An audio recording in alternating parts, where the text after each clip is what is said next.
ইয়া আইয়ুহাল্লাযীনা আমানু কু আনফুসাকুম ওয়া আহলিকুম নারা। আল্লাহ পাক রব্বুল আলামিন বলছেন, হে দুনিয়ার মানুষেরা, ইয়া আইয়ুহাল্লাযীনা আমানু, হে ঈমানদারেরা, যারা আমি আল্লাহ আমার উপর ঈমান এনেছো, কু আনফুসাকুম ওয়া আহলিকুম নারা, তোমরা নিজে জাহান্নামের আগুন থেকে বাঁচাও এবং তোমাদের পরিবার পরিজনকে জাহান্নামের আগুন থেকে বাঁচাও।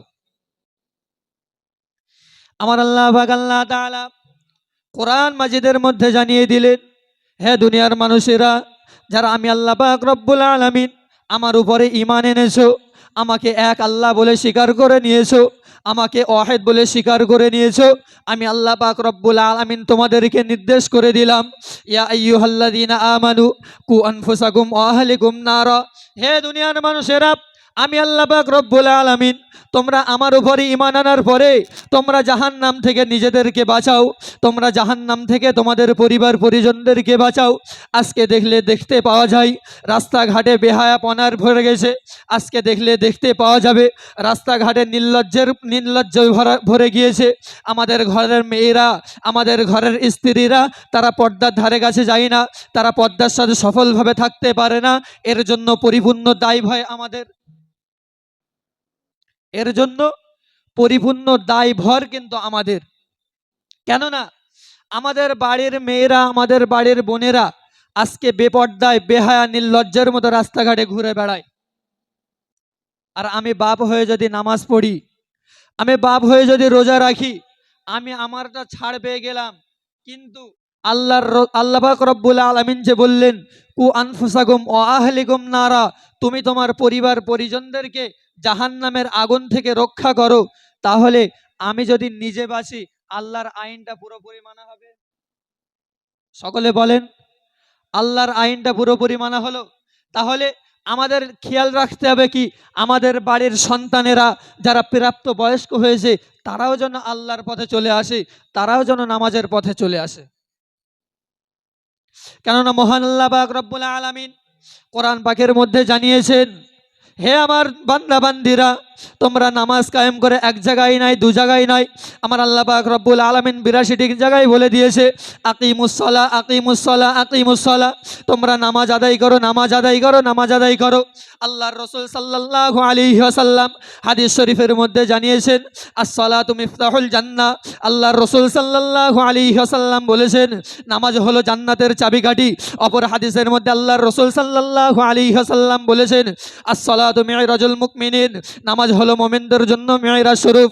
কারণ আল্লাহর রাসূল সাল্লাল্লাহু আলাইহি ওয়াসাল্লাম সেই মেরাজের রাত্রিতে যখন আল্লাহ পাক রব্বুল আলামিনের সঙ্গে সাক্ষাৎ করেছিলেন, আল্লাহ পাক রব্বুল আলামিনের সঙ্গে সাক্ষাৎ করার পরে সেই সুন্দর সময়ে, সেই মধুর সময়ে আমাদের মতো গুনাহগার উম্মতিদের কথা বলেননি। আল্লাহর রাসূল বলেছিলেন, হে আল্লাহ, আমি নবী মুহাম্মদুর রাসূলুল্লাহ সাল্লাল্লাহু আলাইহি ওয়াসাল্লাম, আমি আপনার সঙ্গে দিদার করতে পারলাম, আমি আপনার সঙ্গে দিদার করে নিলাম, কিন্তু আমার যারা উম্মতি থাকবে, আমার যারা গুনাহগার উম্মতি হবে, তারা কিভাবে আপনার সঙ্গে দেখা করবে, তারা কিভাবে আপনার সঙ্গে সাক্ষাৎ করবে?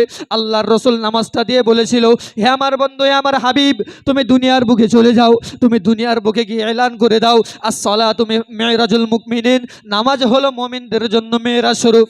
আল্লাহর রাসূল বলেছেন, তোমরা যখন নামাজ পড়বে, তোমরা মনে করবে আল্লাহ পাক রব্বুল আলামিন আমাদেরকে দেখছে, আমি আল্লাহ পাক রব্বুল আলামিনের সঙ্গে সরাসরি কথোপকথন করছি।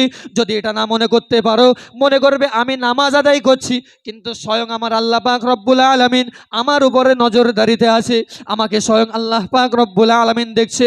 নামাজের মধ্যে খুশু আনতে হবে, কারণ আল্লাহর রাসূল সাল্লাল্লাহু আলাইহি ওয়াসাল্লাম বলেছে, আমার উম্মতি যখন নামাজ পড়ে, আমি চোখে শীতলতা খুঁজে পাই, আমি চোখে শীতলতা খুঁজে পাই। আল্লাহর রসুলকে ভালোবাসতে পরিপূর্ণ যদি না পারি, কাল কিয়ামতের ময়দানে হাসরের মাঠে শাফাআতের কান্ডারে যে আমার নবী হবে, সেই শাফাআতের লিস্টে আমার নাম থাকবে। রসুলকে যদি পরিপূর্ণ ভালো না বাসতে পারি, আল্লাহকে পরিপূর্ণ ভালোবাসা যাবে? কথা বলেন। মহান আল্লাহ পাক রব্বুল আলামিন কোরআন মাজিদের মধ্যে জানালেন কুল ইন কুনতুম তুহিব্বুনাল্লাহা ফাত্তাবিউনি ইউহিব্বুকুমুল্লাহ। ইয়া নবী মুহাম্মদুর রাসূলুল্লাহ, আপনি আপনার উম্মতদেরকে জানিয়ে দিন, আপনি আপনার উম্মতদেরকে বলে দিন, আমি নবী, তোমরা যদি আমাকে ইত্তেবা করতে পারো, আমি নবী, তোমরা যদি আমাকে অনুসরণ করতে পারো, আমি নবী, তোমরা যদি আমাকে মুহাব্বত করতে পারো, আমি নবী, আমাকে যদি তোমরা অনুসরণ অনুকরণ করে চলতে পারো, আমার আল্লাহ পাক রব্বুল আলামিন দুটো জিনিসের ওয়াদা দিয়েছে। দুটো জিনিসের ওয়াদা দিয়েছে। নাম্বার 1 হলো ইউহিব্বুকুমুল্লাহ, আল্লাহর রাসূলের অনুসরণ যদি করতে পারি, ইউহিব্বুকুমুল্লাহ, আমরা আল্লাহর ভালোবাসা অর্জন করতে পারি। আর দ্বিতীয় নাম্বার হলো ওয়াগফির লাকুম যুনুবাকুম ওয়াল্লাহু গফুরুর রহিম, আমরা গুনাহগার বান্দা, মহান আল্লাহ পাক রব্বুল আলামিন আমাদের तमाम জীবনের গুনাহ খাতাকে আমার আল্লাহ পাক রব্বুল আলামিন ক্ষমা করে দেবেন। বলুন না সুবহানাল্লাহ। আল্লাহকে ভালোবাসতে গেলে নবীকে অনুসরণ করতে হবে, আর নবীকে অনুসরণ করতে পারলে কটা জিনিস উপহার পাবো? দুটো জিনিস, আল্লাহর ভালোবাসা এবং গুনাহ মাফি। আচ্ছা, কোন বান্দার ভিতরে যদি পরিপূর্ণ আল্লাহর ভালোবাসাটা ঢুকে যায়, তাহলে সেই বান্দা সফল কাম না বিফল কাম? সেই বান্দা সাকসেসফুল হবে তো নাকি? দুনিয়ায় অর্থ সম্পদ থাকলে সাকসেসফুল হওয়া যায় না। দুনিয়ায় যদি যে হায়ার এডুকেটেড, উচ্চ শিক্ষায় শিক্ষিত যে ব্যক্তি, ধন সম্পদের অধিক মালিক যে ব্যক্তি, উচ্চ শিক্ষায় শিক্ষিত হয়েছে, ডাক্তার হয়েছে, মাস্টার হয়েছে, ইঞ্জিনিয়ার হয়েছে, ব্যারিস্টার হয়েছে, এগুলো আল্লাহর কাছে ধনী বলে আখ্যায়িত হবে না যদি তার ক্যারেক্টারের সমস্যা থাকে, তার যদি চরিত্রের দাগ থাকে, আল্লাহর কাছে কিন্তু তার এই ধন দৌলতের কোনো মর্যাদা থাকবে না। আল্লাহর খাতায় কিন্তু সে ধনী ব্যক্তি হতে পারবে না। আর কোন ব্যক্তি যদি সে যদি অসহায় হয়, গরিব হয়, এক বেলা খেতে পারে তো দুবেলা খেতে পারে না, এক বেলা ভাত খায় তো দুবেলা ভাত খেতে পারে না, সে ব্যক্তির যদি ক্যারেক্টারের সমস্যা না থাকে, সে ব্যক্তির যদি চরিত্র ভালো থাকে, চরিত্র গঠনটা রাসূলকে সামনে আইডল যদি করতে পারে, সে ব্যক্তি আল্লাহর খাতায় ধনী নামে পরিচিত। দুনিয়ায় অর্থ সম্পদ কামালে কিন্তু আল্লাহর কাছে প্রিয় হওয়া যায় না।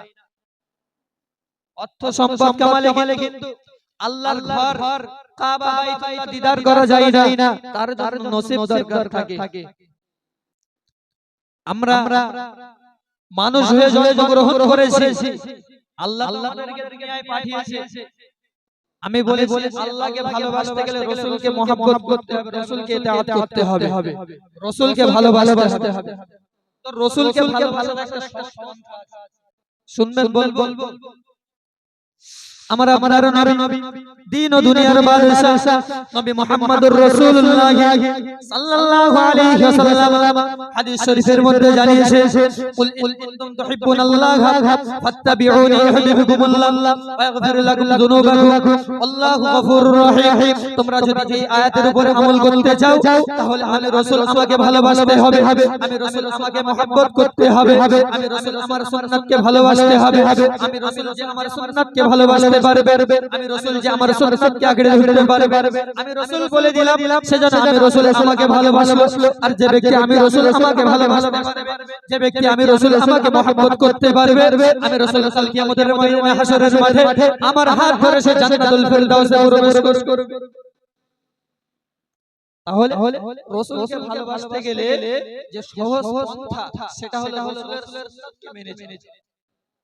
আর আজকে আমরা সেই রাসূলের সুন্নাতকে মানতে গেলে আমাদের বড় কষ্ট হয়, আঘাত লাগে। ভাই বাপজি আমার, রাসূলকে ভালোবাসতে হবে। আল্লাহর রাসূল বলেছে, লা ইয়াকুনা আহাদুকুম হাত্তা কুনা হাব্বা ইলাইহি মিন ওয়ালিদিহি ওয়া ওয়ালাদিহি ওয়ান নাসি আজমাইন। হে দুনিয়ার মানুষেরা, আমি রাসূল তোমরা দুনিয়ার तमाम জিনিস থেকে, तमाम মানব জাতি থেকে, তোমার পরিবার পরিজন থেকে আমি রাসূল আমাকে বেশি মহব্বত করতে হবে, তারপরেই পরিপূর্ণ মুমিন। মুসলিম জাহানের দ্বিতীয় খলিফা হযরত ইমাম ওমর ইবনুল খাত্তাব রাদিয়াল্লাহু তাআলা আনহু নাম শুনেছেন? কথা বলেন।